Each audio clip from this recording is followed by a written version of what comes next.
মাত্ৰ মই মোৰ ভোট সাব্যস্ত কৰিলোঁ কৰি ইয়াতো এটা ভাল পৰিৱেশে আছে। আপোনালোকৰ আগতেও কৈছোঁ এটা সুন্দৰ পৰিৱেশত আজি আমাৰ ভাৰতীয় জনতা পাৰ্টি আৰু মিত্ৰজোঁটৰ এইবাৰ গোটেই অসমতে যিটো আমি লেখি শুনি দেখি বুজিছোঁ আমাৰ 90% আমি ভোট পাই এইবাৰ পঞ্চায়তী চৰকাৰ গঠন কৰিম। কাৰণ কথা হ'ল মানুহৰ গ্ৰাছৰুট লেভেলৰ যিখিনি ডেভেলপমেণ্ট হৈছে, গ্ৰাছৰুট লেভেলৰ মানুহৰ development in between first and second, প্ৰথম আৰু দ্বিতীয় পাৰ্টিৰ মাজত ইমান ডাঙৰ গেপ আছে যে মানুহে দ্বিতীয় পাৰ্টিৰ কথা চিন্তা কৰিবলৈ মানুহৰ অৱকাশে নোহোৱা হৈছে।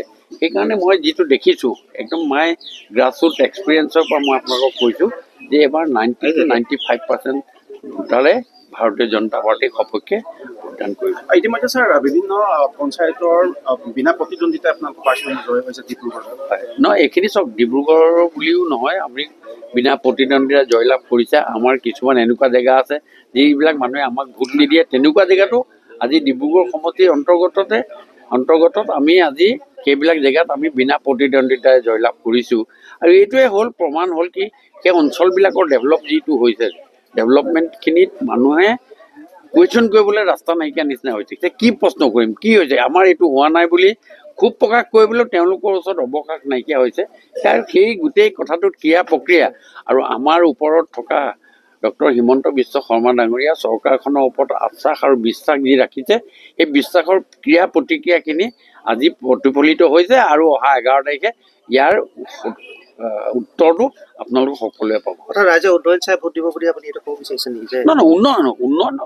উন্নয়ন লাগিব। উন্নয়ন নহ'লে আপুনি আজি মই 20 বছৰ ৰাজনীতি জীৱনত যেতিয়া এঘৰ মানুহৰ ঘৰত গৈছোঁ, এটা অঞ্চলত কালিও মই মিটিং কৰিব গৈছোঁ বা পৰহিও মিটিং কৰিব গৈছোঁ, মানুহে যেতিয়াই আছে আমাৰ ৰাস্তাটোৱে নহ'লে এই কথাটো মানুহৰ মুখত নাইকিয়া।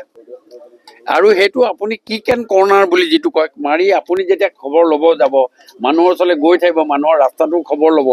100%টো নহয়, কিন্তু কথাটো খবৰ লৈ তেওঁলোকক কৰি দিম বুলি যিটো আশ্বাস, আৰু আশ্বাসৰ ওপৰত যেতিয়া মানুহৰ বিশ্বাস থাকিব, সেইটোৱে হ'ল ৰাজনীতি আৰু সেইটোৱে হ'ল উন্নয়ন আৰু সেইটোৱে হ'ল ভোট। আপুনি প্ৰথমতে আহি এতিয়া ভোটাধিকাৰ সাব্যস্ত কৰিছেহি, ৰাইজক কি আহ্বান জনাব? যে মইতো সদায় কৈ আছোঁ যে ভোট দিবলৈ যাব লাগিব।